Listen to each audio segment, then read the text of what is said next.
exércitos que há no céu em cavalos brancos e vestidos de linho fino, branco e puro, e da sua boca saiu uma espada aguda para ferir com ela as nações, e ele as regerá com vara de ferro, e ele mesmo é o que pisa o lagar do vinho do furor da ira do Deus Todo-Poderoso. E na sua veste, na sua coxa, tem escrito este nome: Rei dos Reis, Senhor dos Senhores. E vi um anjo que estava no sol e clamou com grande voz, dizendo a todas as aves que voavam pelo meio do céu: Vinde, ajuntai-vos à ceia do grande Deus, para que comais a carne dos reis e a carne dos tribunos, a carne dos fortes, a carne dos cavalos e dos que sobre eles se assentam, e a carne de todos os homens, livres e servos, pequenos e grandes. E vi a besta e os reis da terra e os seus exércitos reunidos para fazerem guerra àquele que estava sentado sobre o cavalo e o seu exército. Aqui nós temos um quadro um pouco diferente daquele Jesus da manjedoura. Ele foi o pequeno menino da manjedoura? Sim, mas o menino cresceu. Ele foi o pequeno menino da manjedoura? Sim, só que ele já cumpriu o seu ministério. Ele não volta mais como o pequeno menino da manjedoura. Esse mesmo Jesus que nasceu em uma simples estrebaria, morreu na cruz por nós e cumpriu sua missão. Ele morreu na cruz do Calvário há quase 2000 anos atrás, para nos dar perdão dos nossos pecados. Mas ele vai voltar, há uma promessa do seu retorno. Ele vai voltar, não mais para morrer na cruz do Calvário novamente, não mais para ser crucificado, mas ele vai voltar para destruir os inimigos de Deus. Ele vai voltar para estabelecer o reino de Deus sobre a terra. Então nós precisamos ter essa visão, nós precisamos enxergar esses dois lados de Jesus no nosso coração. Precisamos vê-lo como cordeiro que tira o pecado do mundo, como cordeiro sofredor que ele veio, que foi morto pelos nossos pecados desde antes da fundação do mundo, mas também precisamos enxergá-lo como leão da tribo de Judá, que vai voltar para manifestar o reino, vai voltar para reinar. E esse é o mistério das Escrituras, e nós precisamos enxergar as duas faces do nosso Senhor, as duas faces do nosso Redentor. Porque este que está andando de cavalo branco, com os olhos com chama de fogo, seus pés como latão reluzente, dirigindo o exército dos céus para destruir os inimigos de Deus, é o mesmo que morreu na cruz do Calvário, é o mesmo que ao terceiro dia ressuscitou. Se nós não entendermos que ele é o mesmo que morreu na cruz do Calvário, então nós não sabemos quem foi que pagou o preço pelos nossos pecados. Não sabemos qual foi a obra, qual foi a missão, qual foi o propósito de ele vir a essa terra. O livro de Apocalipse é o último livro da Bíblia, aonde termina a história.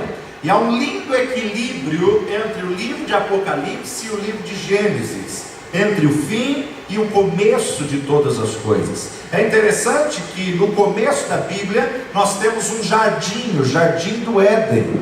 O jardim, e temos a história de como o jardim foi perdido. E o último livro da Bíblia, nos últimos capítulos, vai nos falar da volta de Jesus e vai falar de ele devolver a nós esse jardim. Porém, o jardim de Deus restaurado, novos céus e nova terra. Então nós temos uma Bíblia que encerra com um novo começo, uma Bíblia que encerra com um novo tempo. Nós temos um bom final para o livro de Apocalipse, e não um final terrível. No fim do livro de Apocalipse nós vemos o paraíso de Deus restaurado, não só nos céus e na terra, mas sim os céus e a terra juntos. Então no fim do livro, Jerusalém celestial desce, a Jerusalém celestial é estabelecida, e os céus e a terra são unidos novamente. Os céus e a terra vão passar novamente ao domínio, ao governo, ao poder do nosso Senhor. Vamos lembrar aí o primeiro versículo da Bíblia. Vai lá comigo para Gênesis capítulo 1, versículo 1. Gênesis 1, 1. No princípio remotíssimo, criou Deus os céus e a terra. Criou Deus os céus e a terra. Então o primeiro versículo da Bíblia nos mostra que tanto os céus quanto a terra pertencem ao Criador. Tanto os céus quanto a terra pertencem ao nosso Deus.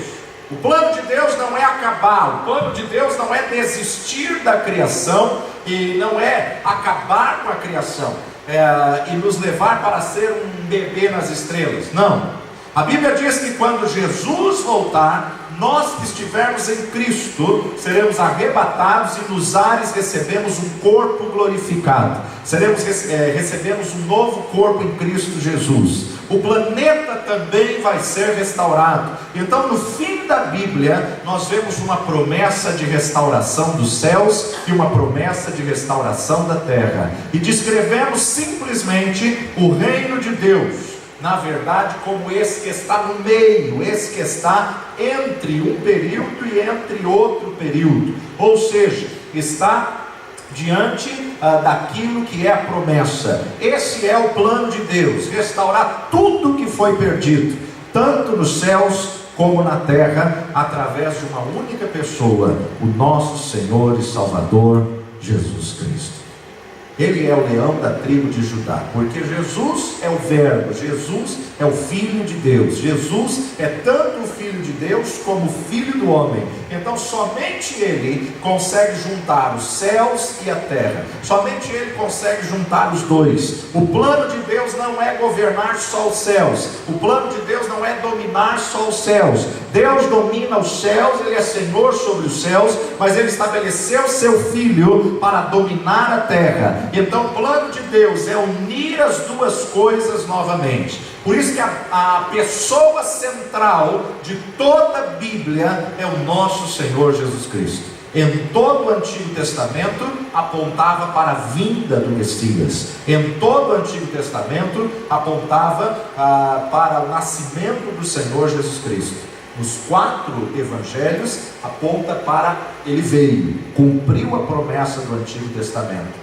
Mas a partir do livro de Atos, aponta para a segunda vinda, aponta para o retorno. Eu vou para os céus, mas voltarei. Eu vou para os céus e o Pai enviará o Espírito Santo, mas ficai até que do alto sejais revestido. Então, na verdade, quando vamos agora para o capítulo 19 de Apocalipse, nós acabamos de ver uma bela descrição, de como ele é hoje. Não mais o pequeno menino da manjedoura, não mais o servo sofredor, não mais o cordeiro imaculado, o cordeiro mudo que vai para o matadouro, não mais um Deus crucificado, nem um Deus sepultado, mas um Deus ressurreto, que os seus olhos é como chama de fogo, os seus pés é como latão reluzente. Hoje nós temos a figura do nosso Senhor como leão da tribo de Judá. Então capítulo 19 nos mostra o momento da sua segunda vinda, nos mostra o momento em que os céus se abrirão, nos mostra o momento em que Jesus vem cavalgando num cavalo branco e todos os exércitos dos céus de anjos o acompanhando, indo atrás dele, e eles descem do céu para lutar sobre a terra. Isso não é apenas uma guerra celestial, como nós observamos no versículo 19. A besta e os reis das nações que estavam reunidos aqui nessa terra, sabemos aonde eles vão se reunir nessa terra, lá em Jerusalém, e vão se reunir para tentar tomar Jerusalém, para tentar tomar a terra do grande rei. Mas quando o Senhor vier, ele virá para julgar, virá para castigar, e virá para guerrear, e ele virá como general dos exércitos dos céus, ele virá como comandante, como chefe do reino de Deus, e vem como anjo de Jeová e volta com os exércitos dos céus. Então nós precisamos ter essa figura de Jesus, nós precisamos ter essa visão do nosso Redentor, não numa manjedoura, não numa cruz do Calvário, mas ressurreto, vencedor invicto, que vem para apropriar e para estabelecer o seu reino de uma vez por todas. Você precisa ver esse lado de Jesus. Porque se você não enxergar esse lado de Jesus, você só vai ter a figura dele como servo sofredor, como cordeiro mudo que foi para o matador. A Bíblia diz que ele tem olhos como chama de fogo. Isso porque na verdade ele está refletindo a ira de Deus. Ele está irado contra o pecado, ele está irado contra o diabo, ele está irado contra o sistema do anticristo. Ele está com os olhos como chama de fogo, porque ele está irado contra a besta, ele está irado contra todo anjo caído que se tornou demônio, ele está irado contra todos aqueles que se rebelaram contra Deus e contra o trono de Deus. Então ele volta para estabelecer juízo, ele volta para lutar contra estes, ele volta para expulsar o demônio para fora desse planeta, e ele vai então jogar o anticristo num lago de fogo que arde continuamente e eternamente, e ele vai tomar o domínio de toda a terra. Então você precisa ter dentro de você esse espírito de vitória, essa palavra de vitória, essa figura de Jesus, que ele é vencedor invicto. Você tem que ter esse Jesus morando no seu interior.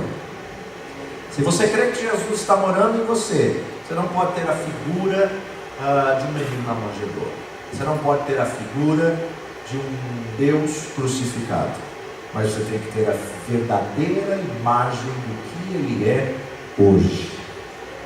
Você tem que ter a figura não da primeira vinda, um pequeno menino numa manjedoura com estrelaria em Belém, um cordeiro mudo que vai para o matador. Não, mas você tem que ter a figura da segunda vinda, o verdadeiro leão da tribo de Judá. Então essa passagem diz que os céus se abrirão, e os céus se abriram totalmente para deixar que todos os exércitos dos céus viessem seguindo ao leão da tribo de Judá, que estava montado no cavalo branco. Então você tem um papel a desempenhar para abrir os céus. O que nós temos que entender como igreja, não é Deus que vai abrir os céus. Você pode abrir os céus quando você crê em Jesus como Senhor e Salvador, quando você declara em nome de Jesus, porque ele deu a Pedro, representando que ele entregou à igreja as chaves dos céus. O que amarrarmos na terra terá sido amarrado nos céus, o que fecharmos na terra terá sido fechado nos céus, mas o que liberarmos nos céus terá sido liberado na terra, o que liberarmos na terra terá sido liberado nos céus. Ele entrega as chaves do reino à igreja. Então a igreja faz parte dessa abertura dos céus. Há um desenvolvimento em todo o livro de Apocalipse, e os céus começam a se abrir cada vez mais e mais. Os céus começam a se abrir cada vez mais. Quando João abriu seu coração ao Senhor, houve uma porta aberta nos céus. Essa porta só passa uma pessoa, é a porta estreita. Essa porta é a porta que só passa aquele que tem Jesus como Senhor e Salvador. Essa porta só se abre para aquele que abre o seu coração para o Senhor. Então, ninguém pode abrir essa porta para você. É você que tem que abrir a sua porta. É você que tem que tomar a decisão incondicional dele ser Senhor da sua vida e da sua história. Então, na verdade, você não passa com ninguém. Por mais que você ame uma pessoa, você não passa com ela. É individual, é uma decisão pessoal. Ou seja, é você que tem que abrir a porta do seu coração para que a porta do céu se abra para você. Então, se nós, como corpo de Cristo, em todo o Brasil, podemos abrir uma porta, imagina quando todos têm essa consciência e todos estão abrindo essa porta para entrar nos céus. Agora, para abrir todos os céus, Deus precisa de todo o corpo de Cristo na terra. Nós estudamos nas quartas-feiras que eu estive ministrando esse ano as chaves do reino. Há muitas chaves no reino dos céus, mas uma destas chaves é a chave de Davi. A chave de Davi, que é a chave da linhagem do Messias, a chave para a casa de Davi. Ou seja, Os cristãos hoje que estão em Jerusalém têm chaves para todas as partes do mundo, mas precisamos concordar com o Senhor Jesus Cristo para juntar e abrir e convidar. A palavra de Deus nos diz que o Espírito e a noiva dizem: vem. Ou seja, a igreja precisa clamar: Maranata, ora vem, Senhor Jesus. A igreja precisa clamar pelo dia da vinda. A igreja precisa acreditar no dia da vinda. Nós temos que chegar em uma concordância de fé. Nós temos que ter uma revelação da volta do Cordeiro, que vem como leão da tribo de Judá. Cada dia que passa, estamos nos aproximando mais do dia da sua volta. E a igreja tem um papel bem ativo para desempenhar. Todos diriam, quando você olha para o fim dos tempos, que virá um tempo de grande problema, um tempo de grande tribulação, um tempo de grande luta. E como que nós devemos reagir a isso? Só há 3 opções. A primeira delas é entendermos que a gente nem vai estar aqui. E muitos acreditam que a igreja será tirada antes. Não tem problema. Na verdade, não há nenhuma evidência antes, durante ou depois. E o próprio Senhor Jesus Cristo, quando estava em carne e sangue, nem ele sabia o dia da vinda. Muitos acreditam que Deus vai nos tirar e nós não vamos ter nenhum problema desse dos últimos tempos. Só que na verdade, essa é uma das opções, não a única. E a palavra de Deus nos mostra em muitos textos que a igreja estava junto no tempo do fim, que a igreja, na verdade, que vai dar as boas-vindas para Jesus, que a igreja que, na verdade, vai recebê-lo aqui. É um estudo que nós podemos fazer posteriormente.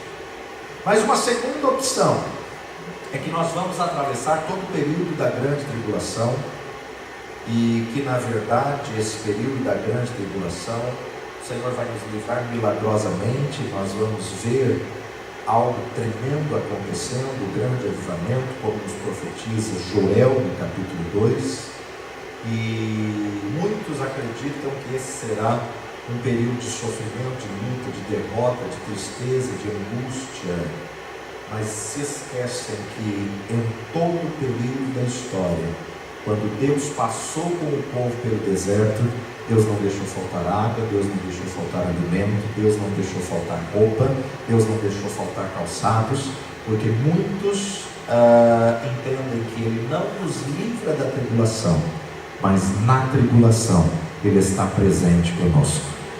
Não importa qual seja o deserto, não importa qual seja a fornalha, Deus não livrou Sadraque, Mesaque e Abednego da fornalha, como não livrou Daniel da cova dos leões.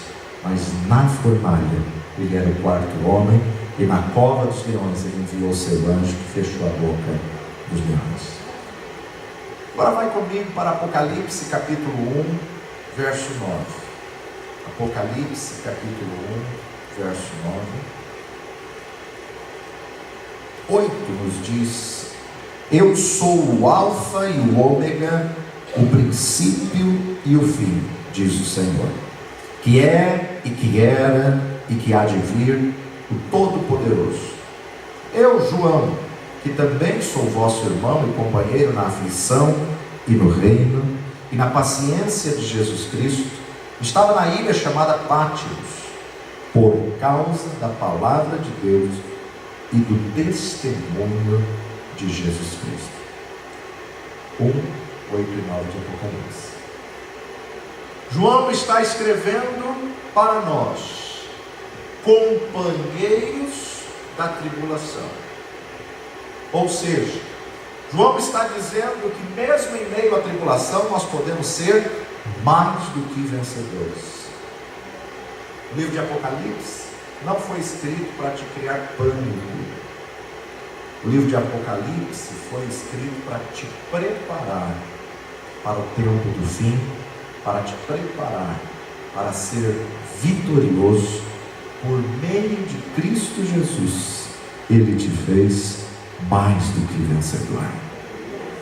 Para te preparar para ter fé incondicional a despeito do que passarmos, para ter fé em Cristo Jesus a despeito do que aconteça. Quando você começa a ler o livro de Apocalipse, nós observamos um quadro das 7 igrejas que Jesus está mandando um recado. Um quadro de Jesus glorificado, de Jesus como Deus, de Jesus como anjo de Jeová. E daí ele vira e ele fala para cada um dos pastores das 7 igrejas. Todas as 7 igrejas estão na Turquia, mas estão na Bíblia para representar lições para a igreja de hoje. Entendendo que a igreja somos nós, cada uma das 7 igrejas nos traz um recado pessoal na nossa vida. Não temos tempo de estudar hoje, mas tem mensagens diferentes para cada uma dessas 7 igrejas, e em 5 delas ele fala para se arrepender, se arrepender, se arrepender, se arrepender. 5 das 7 precisam se arrepender. E as 2 que ele não falou para se arrepender, eles estavam lutando na tribulação. Eles estavam debaixo de uma perseguição. E também tinham pessoas mentindo, dizer ser apóstolos, dizer ser judeus, dizer ser algo que não era.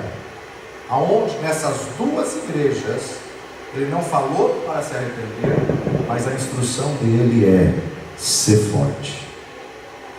A instrução dele é: tenha perseverança, permanência, convicção. Se Jesus disse para todas as 7 igrejas: ouça o que o Espírito diz à igreja, como Apocalipse 2,7, quem tem ouvidos, ouça o que o Espírito diz às igrejas. Ao que vencer, dar-lhe-ei de comer da árvore da vida que está no meio do paraíso de Deus. Para cada igreja, o Espírito do Senhor falou algo. Para cada igreja, o Senhor traz um alerta: ouça o que o Espírito está dizendo a você. Você tem dado ouvidos ao que o Espírito está te dizendo? O Espírito Santo de Deus quer falar com você como igreja. O Espírito Santo de Deus quer agir através de você. O Espírito Santo de Deus quer te deixar, na verdade, ciente, porque Deus não faz coisa alguma sem antes revelar aos seus servos, aos profetas. O Espírito Santo de Deus está dizendo: aquele que vencer, ou seja, o Espírito Santo de Deus está trazendo um espírito de vitória. Você tem que dar ouvido, você tem que estar sensível à voz do Espírito Santo de Deus. Paulo nos diz: não extingais o Espírito. Diante dos dias que estamos vivendo, precisamos buscar a direção do Espírito Santo de Deus. Você tem que escutar o que o Espírito diz à igreja. Para ser vencedor, você tem que dar ouvidos ao que o Espírito tem a te falar. Estamos prestes a entrar no cumprimento escatológico, apocalíptico. Você não pode ter uma visão derrotista. Você tem que ter a visão de mais que vencedor. Isso é o que o Espírito Santo de Deus está dizendo a esses 2000 anos da igreja. Ou seja, para cada igreja o Espírito Santo estava dizendo: aquele que tem ouvidos, ouça. Seja um vencedor, um vitorioso. Por quê? Porque o leão da tribo de Judá vai à sua frente. Porque o leão da tribo de Judá guerreia por você. Se você está alinhado com Deus, o Senhor está te protegendo. E aquele que está em Cristo, na verdade, ele está debaixo da proteção do Altíssimo. Quem está no livro do Apocalipse tem que se apossar disso, tem que se apropriar disso. Isso significa que você tem que tirar aquela mentalidade de luta, de sofrimento. Tem muitas pessoas que tudo só vê luta, só vê guerra, só vê batalha. Muda o teu foco. Muda a tua visão. Luta é natural. Mas o que você está focando? A perda ou a vitória de ter saído dessa luta, ter superado esse problema ter vencido essa situação e ter se levantado em meio ao ataque, em meio à adversidade. Deus te deu estratégia, Deus não deixou faltar, Deus te sustentou, Deus te fortaleceu, o Senhor operou milagre, o Senhor te levantou com vitória. Então, em tudo somos atribulados, mas não desanimados. Nós temos que ter esse espírito de vencedor, esse espírito de vitorioso dentro de nós. E você precisa permitir que isso cresça dentro de você. Não apenas ter uma imagem de um cordeiro morto, mas sim a imagem do leão da tribo de Judá que venceu, do leão da tribo de Judá que se tornou vitorioso. Quantas pessoas estão presas no passado? Há 38 anos atrás aconteceu isso. Não, já passou. Você não está vivendo há 38 anos atrás. Viva hoje. Paulo, ele teve ciência disso. Ele chega ao ponto de dizer: deixando para trás, ficam. Perdeu, já foi. Agora se levanta e restitui o que perdeu. Então não viva do passado, não viva daquilo que foi perda na tua vida. Viva que Deus te sustentou, Deus te ensinou, Deus te deu graça, e o Senhor te fortaleceu, e você passou por esse passado. Por mais triste ou por mais feliz que já foi, já foi. Desvencilha do passado, desliga do passado. Tem gente que sempre tem a mesma história. O que aconteceu, isso já aconteceu. Passado você não muda, mas você pode mudar a forma de enxergar o teu passado. Você pode mudar a maneira de ver o teu passado, a maneira de encarar o teu passado. Apocalipse capítulo 5, verso 5. Apocalipse capítulo 5, verso 5. E disse-me um dos anciãos: não chores. Eis aqui o leão da tribo de Judá, a raiz de Davi, que venceu para abrir o livro e desatar os seus 7 selos.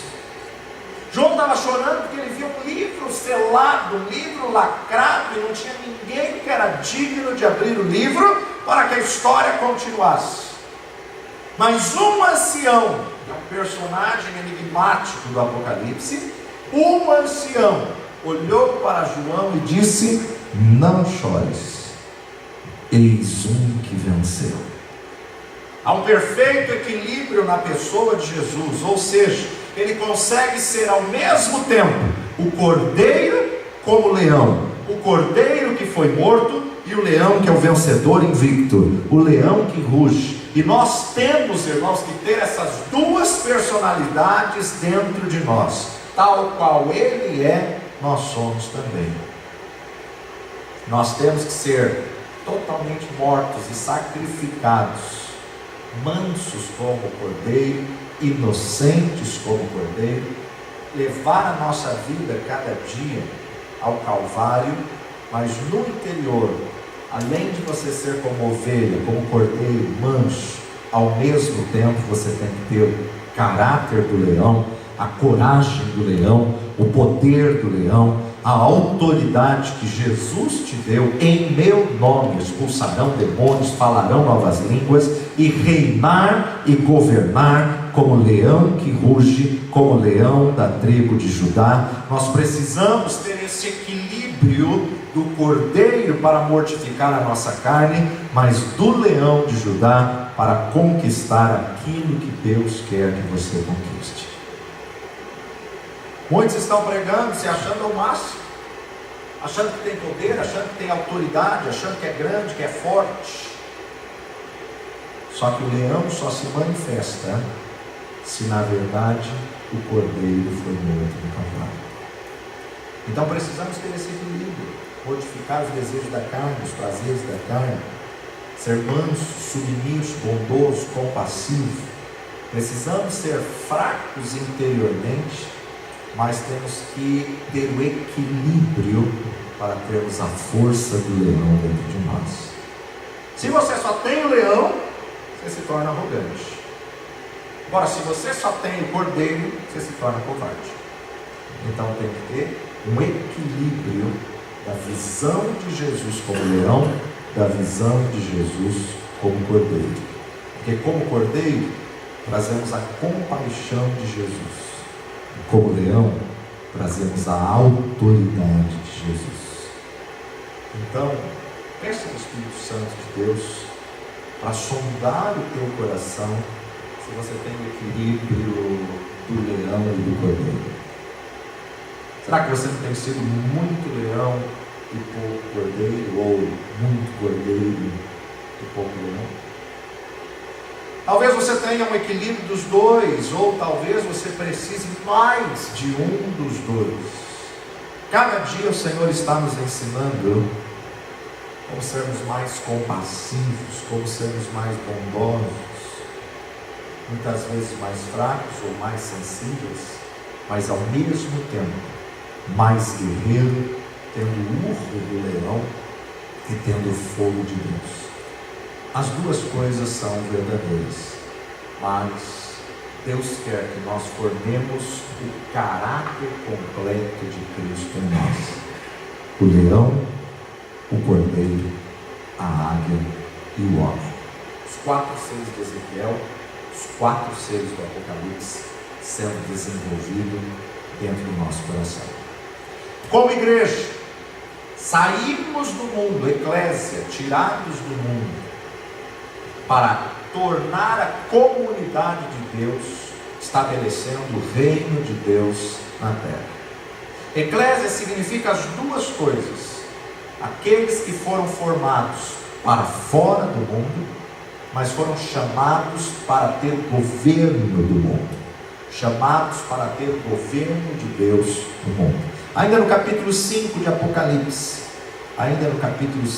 Apocalipse, versículo 6: E olhei, e eis que estava no meio do trono e dos 4 animais viventes, entre os anciãos, um cordeiro, como havendo sido morto, e tinha 7 pontas e 7 olhos, que são 7 Espíritos de Deus enviados a toda a terra. E veio e tomou o livro da destra do que estava sentado no trono, e havendo tomado o livro, os 4 animais, os 24 anciãos, prostraram-se diante do cordeiro, tendo todos eles harpas e salvas de ouro cheias de incenso, que são as orações dos santos, e cantavam um novo cântico, dizendo: digno és de tomar o livro e de abrir os seus 7 selos, porque fostes morto, e com teu sangue comprastes para Deus homens de toda tribo, língua, povo e nação, e para o nosso Deus os fizestes reis e sacerdotes, e eles reinarão sobre a terra. Deus está chamando você para fora. Deus está chamando você para sacerdote de Deus.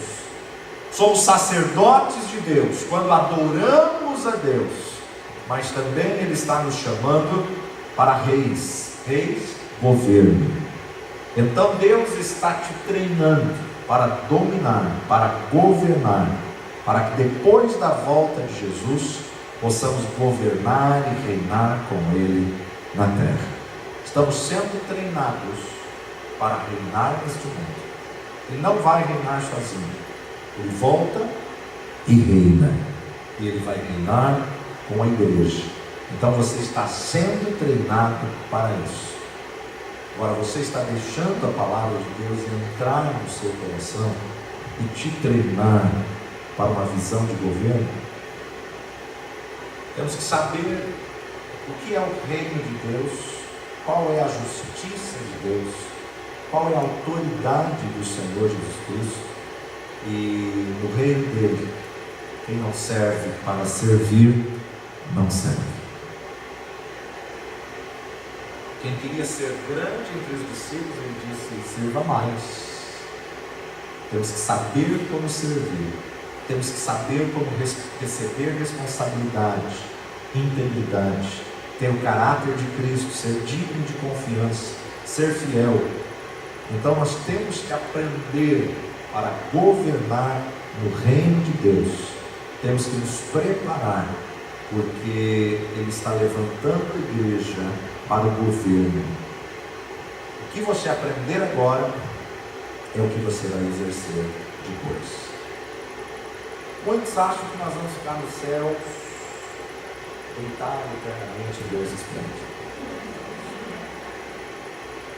Muitos acham que vamos ficar no céu só cantando. Não. Deus não precisa de você para reinar nos céus. Nos céus, você acabou de cantar. Pai nosso, que estás nos céus, venha o teu reino. As coisas do céu estão tudo certo. O problema não é no céu, o problema é aqui. Então Ele precisa da igreja para estabelecer o reino dele aqui. Jesus vai voltar e vai tirar a força do mal desse problema e vai estabelecer efetivamente o reino de Deus sobre a terra. Sabemos que a capital será Jerusalém e todos os reinos deste mundo voltarão a ser do nosso Senhor e de seu Cristo. Jesus está procurando pessoas que possam reinar com Ele. Jesus está treinando pessoas que possam reinar com Ele. Então, não perca tempo. Aproveite o treinamento. Deixa Ele te alinhar ao centro da vontade dEle. Deixa Ele te fortalecer. E nesse processo, nós vamos ser purificados, nós vamos ser treinados, nós vamos ser amadurecidos para reinarmos com Ele. Então não perca nem um minuto sequer. Prepare-se, porque o melhor de Deus está por vir, e as coisas que os olhos não viram, os ouvidos não ouviram, são as que Deus preparou para você, são as que o Senhor tem trabalhado para poder realizar na sua vida. Quando nós vamos a Jerusalém, ficamos muitas vezes entre o Monte das Oliveiras e o Monte Sião. O Monte das Oliveiras de um lado e o Monte Sião de outro, e o Vale de Sião. A distância entre o topo do Monte das Oliveiras e o Monte do Templo, que é o Monte Sião, 4 quilômetros só. Esse trajeto todo é 4 quilômetros. Zacarias capítulo 14, não dá tempo de a gente ler, nos diz que quando olhamos para esses dois montes, diz que Jesus vai descer e os seus pés vai tocar no Monte das Oliveiras, assim como confirmado na profecia de Isaías capítulo 2. E diz que ele vai encontrar o seu reino no Monte do Templo, 4 quilômetros. É a profecia que está para se cumprir a qualquer momento. Os pés dele vai tocar o Monte das Oliveiras. Ele vai atravessar esse vale. Ele vai estabelecer o seu reino. Seus pés vão estar no Monte das Oliveiras. E a NASA já confirma que é uma rachadura. Então vai abrir um caminho que vai direto na porta do templo que está fechada. Mas ela vai se abrir cumprindo a última profecia. E aí então o reino de Deus será estabelecido, de paz, justiça e alegria. A terra será cheia de paz, justiça e alegria. Isso tem que começar dentro da igreja. Isso tem que começar com uma manifestação de caráter de Cristo, o leão e o cordeiro. Paz, justiça e alegria. Mas para isso, precisamos dar ouvidos ao que o Espírito está dizendo à igreja nestes dias. O reino deste mundo vai voltar a ser o nosso Senhor. Nós temos que ter a palavra de Deus, temos que ter uma visão de Deus, nós temos que nos alinhar à visão de Cristo. Jesus não virá como cordeiro mudo, ele não virá como pequeno menino da manjedoura, ele não virá para ir para a cruz do Calvário, mas ele voltará montado num cavalo branco, com autoridade e rugir do leão da tribo de Judá, seus olhos como chama de fogo, seus pés como latão reluzente. Ele vem para lutar, ele vem para julgar, ele vem para tirar o mal desse planeta, e você é um com ele, como igreja gloriosa do Senhor. Então não olhe para o Apocalipse como um livro de tribulação, luta, derrota, não. Olhe para o Apocalipse com o espírito de vitória, e que nesse novo ano venha esse espírito de vitória sobre você, que você tenha esse equilíbrio do leão e do cordeiro, e que o fogo de Deus possa vir sobre a sua vida, e que você tenha o espírito da profecia, e que as suas orações possam causar um abalo, um terremoto. As suas orações sejam como um míssil de tamanha autoridade no nome de Jesus. Devemos orar para que venha sobre a igreja um espírito de louvor, um louvor que vai destronar todo o império das trevas, porque no meio do louvor o Senhor habita. Deus quer fazer grandes coisas nos nossos dias. Deus quer fazer grandes coisas, mas Ele vai fazer através de você, através da igreja. Então aqueles que estão disponíveis, aqueles que estão sensíveis para poder cumprir aquilo que Deus tem, é que vão ser peças fundamentais nessa reta final. Convido você a se colocar em pé, e que esse espírito de vitória, que essa visão do reino, você possa ter a ciência que a igreja vai abrir e fechar os céus. Altíssimo e soberano Deus, eis aqui a tua igreja que o Senhor tem escolhido, ó Pai. Pai, nós clamamos pela nossa vida, clamamos, ó Pai, que o Senhor nos dê entendimento, que o Senhor nos dê a visão, que o Senhor alinhe a nossa visão, para que o espírito da profecia, Pai, seja desatado sobre a sua igreja.